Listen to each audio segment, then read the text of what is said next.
School থেকে এসে আমি আর রূপসা যাচ্ছি সুনিতা টুদের বাড়িতে, কারণ রূপসা সুনিতা টুদের বাড়িতে কোনোদিনও যায়নি, আজকে ফার্স্ট টাইমই ও এলো। তো ওদের বাড়িতে কিছুক্ষণ এসে বসার পরে চলে এলাম ওদের জমিতে। আর দেখো কি সুন্দর রজনীগন্ধার চাষ করা হয়েছে, আর রূপসা ওইদিকে ভিডিও করছে, আর প্রাকৃতিক দৃশ্যটা জাস্ট দেখো। আর এটা হলো সুনিতাদের পুকুর। আর সুনিতা তো আমার ক্যামেরা করা দেখলেই মুখটা ঢেকে নেয়, ও খুব লজ্জা পায়, এর জন্য আমার ক্যামেরার সামনে আসতে চায় না। আর এইটা চলে এলাম পাশের একটা জমিতে, গাঁদা ফুল চাষ হয়েছিল। আর দেখো কি সুন্দর লাগছে আকাশটা। আর এদিকে দেখো পাট জাগ দেওয়া হয়েছে, ছোট ছোট ধানের চারা লাগানো হয়েছে। আমাদের হারবিডিয়ানদের জন্য সুনিতা এটা এই চলো গাঁদা ফুল নিয়ে একটা ফটো তুলে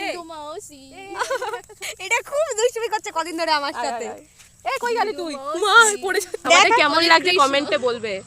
মাঠ থেকে এসে সুনিতা টু চাউমিন রান্না করেছিল, খুব সুন্দর হয়েছিল রান্নাটা।